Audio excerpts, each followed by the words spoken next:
Hello, my name is Van Alexander, and I'm the Associate Superintendent of Personnel. I want to welcome each of you to DeSoto County Schools. We take a lot of pride in our school, and then one of those things is who we hire. So congratulations. I feel that you'll be working for one of the best districts in the state and in this nation. Since you are new to the district, I believe it's very important to go over a couple of board policies that I feel that are imperative for all new teachers to know about. One is the Employee Electronic Communication, which is Board Policy GABA. The second one I will speak about will be the Mississippi Educator Code of Ethics Standard of Conduct, which is Board Policy GAAAA. We'll start with Employee Electronic Communication. It's very important that you remember that what you put on sites such as Twitter, Facebook, those are public sites, and what you put on there is not necessarily confidential. You should always follow board policy as it relates to GABA when posting things on social media sites.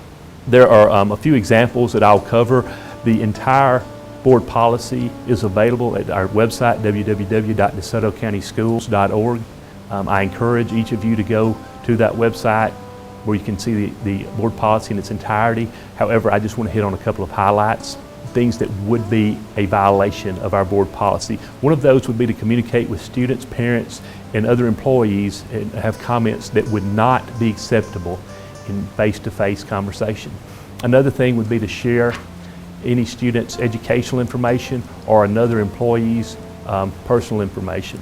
Also, breaking the board policy would be to communicate with students through emails, text messages, Twitter, social networking sites, any electronic communication except regarding school matters.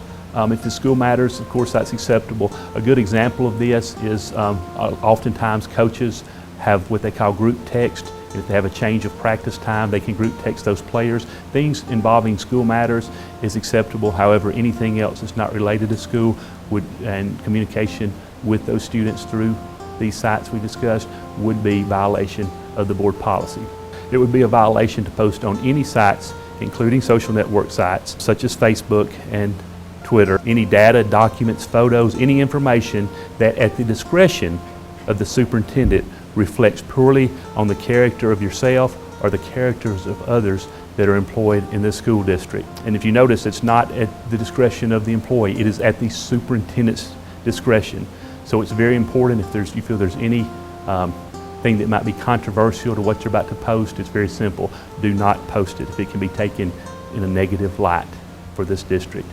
Also, it would be a violation to invite or accept any current DeSoto County School student to a personal social networking site as a friend. And then finally, also using social network sites for personal use during school hours would be a violation of this board policy. As I said, that's the highlights of board policy GABA, but you can get the entire board policy online at our website. The next thing I'm going to talk about is the Mississippi Code of Ethics for Teacher Conduct. This is not only a board policy, it's board policy GAAAA. It's also Mississippi state law. We took that state law and put it verbatim as our board policy. So when you break or violate this board policy, please remember that you are also violating state law. There are 10 standards. Once again, the standards are listed on our website. Also, what's very effective is it will give you specific examples of what is acceptable, what is not acceptable as it relates to these standards. I will not go over all of those. I will state the standards and I will talk a little more detail about a couple of them. However, I'm just going to hit the highlights at this point. Standard 1 is professional conduct. It's pretty self-explanatory. We expect an educator to demonstrate conduct that is recognized as professional standards. Standard 2 is trustworthiness.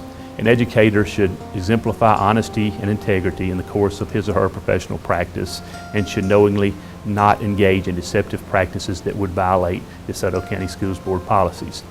Standard 3 is unlawful acts. Of course, an educator should always abide by federal, state, and local laws. Standard 4 is educator-student relationship.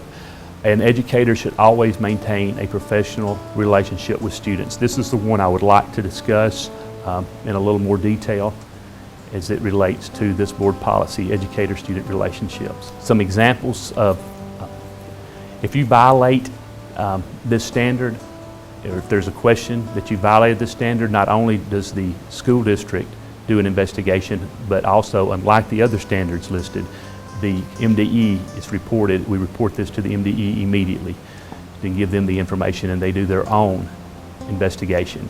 Please remember that it not only affects your employment with DeSoto County Schools by breaking Standard 4, it also could lose your teaching license, which would affect your employment as a professional educator in any capacity the remainder of your career.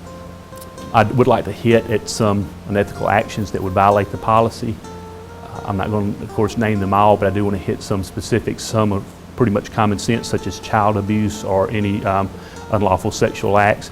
However, some you may not be as aware of, but I want to go over those. Soliciting, encouraging, participating, and initiating inappropriate written, verbal, or electronic, physical, or romantic relationship with the student. These examples, though, could be simply a sexual joke, a sexual remark, sexual kidding, sexual innuendo, teasing. These types of violations, although may not be physical, can cost you your job and your teaching license. Furnishing alcohol and tobacco to students would be a violation of this policy.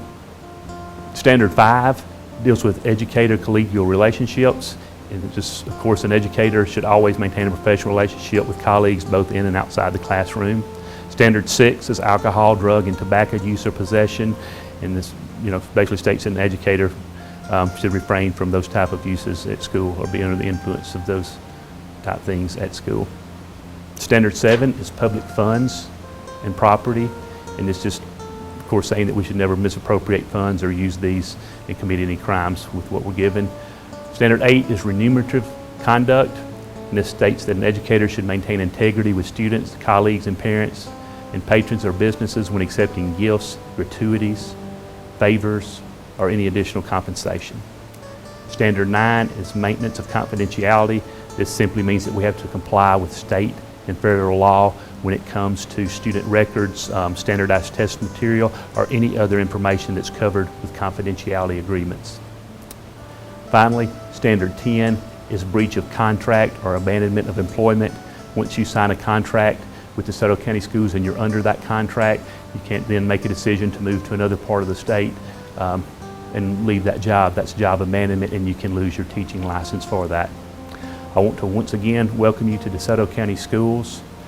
Once again, my name is Van Alexander. I'm the Associate Superintendent, and you can contact me at van.alexander@dcsms.org if you have any questions or concerns as it relates to personnel and the employment you have at DeSoto County Schools. Thank you.